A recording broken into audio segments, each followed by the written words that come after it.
from the Holy Gospel according to Matthew. Glory to you, Lord. Jesus said to his disciples, "Whoever wishes to come after me must deny himself, take up his cross, and follow me. For whoever wishes to save his life will lose it, but whoever loses his life for my sake will find it. What profit would there be for one to gain the whole world and forfeit his life? Or what can one give in exchange for his life? For the Son of Man will come with his angels in his Father's glory, and then he will repay everyone according to his conduct."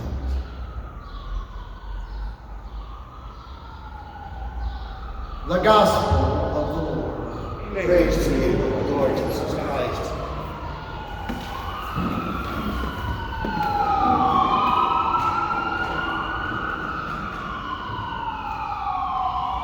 One of the great blessings of participating in Masses at a parish staffed by a religious community is that from time to time there are special celebrations of saints of that particular religious community, which are not listed on the general Roman calendar, but who are officially canonized saints of the Church.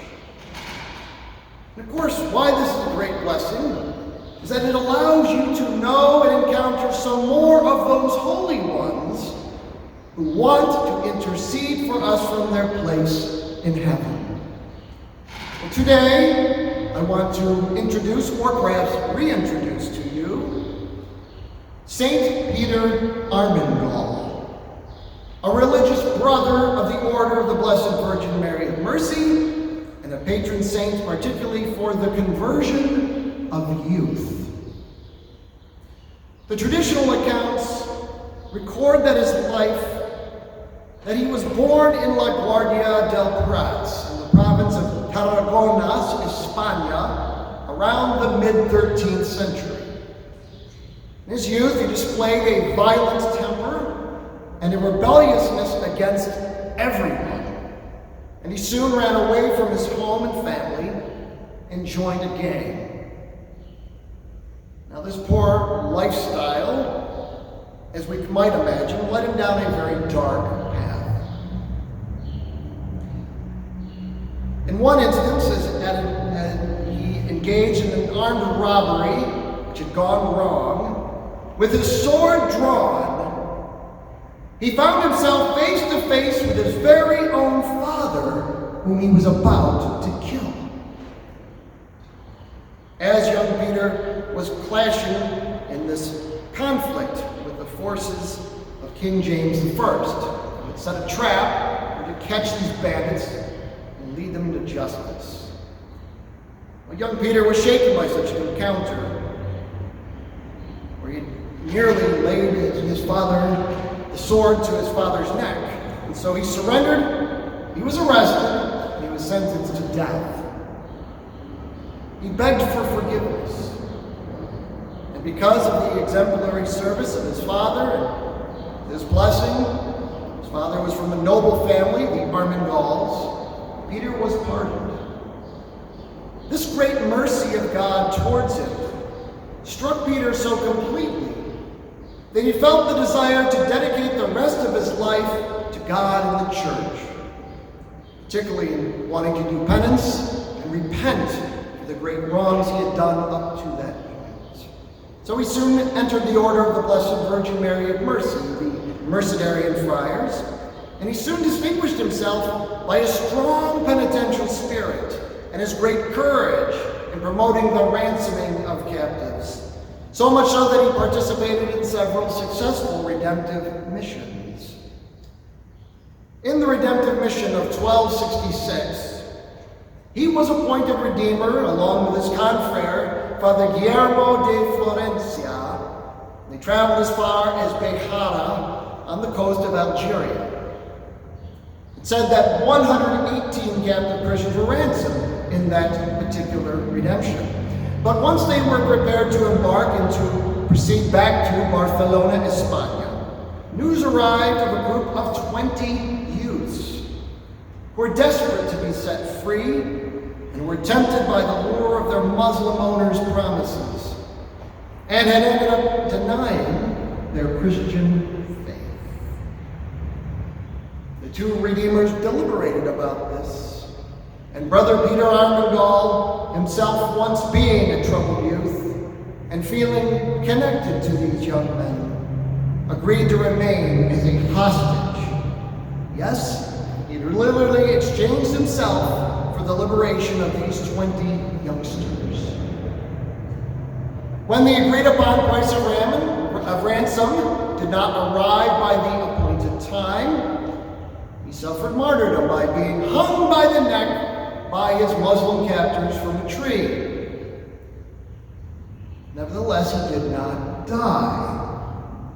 And when Father Guillermo finally arrived with this ransom a few days later, he discovered the saintly Redeemer still hanging by the neck from the tree, miraculously alive. Brother Armengol attributed this to the protection of the Blessed Virgin Mary, whom he said sustained and held him up as he hung on the gallows. The iconography of this saint presents him, for this reason, always with a noose around his neck. After returning to the Mercedarian friary, he led the remainder of his life in great penance and austerity, for which he was venerated by others throughout his long remaining life. He died at the Mercedarian convent of La Guardia del Prats in the year 1304. His relics are preserved to this day in the hermitage of his native town. Pope Innocent XI confirmed his immemorial cult on March 28th of the year 1686. The following year, permission was granted for the recitation of his office and the celebration of his proper Mass.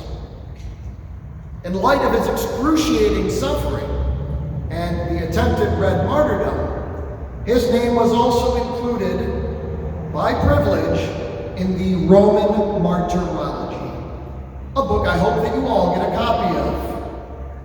It seems rare these days. We need to know about these great witnesses of the faith, which will help inspire and encourage us in our modern day living the life of a saint, for the courage we need to endure those particular trials and sufferings that God permits in our lives. So he was given this privilege in the year of 1688. St. Peter Armengol was a rebellious youth, and he would have probably been written off by most people then, and probably today. Yet God did not give up on him, and he granted him a powerful conversion, which ultimately led him down a path of great sanctity, in which he became a willing instrument successfully used to literally save the lives and the faith of others. My friends, God is in the business of miraculously saving others. Yes or no? Yes. Yes. Every one of us is a living example. He saves especially those that we might not deem worthy or possible of the reception of such a great gift. So may God, through the intercession of St. Peter Armengol, renew and regain our confidence in God's miraculous ways, that we may be willing to give our lives in service of others, particularly troubled youth, and of course those most in need of God's mercy. Whoever wishes to save his life will lose it. But whoever loses his life for my sake will find it. May it always be so, for the glory of God and for the salvation of souls.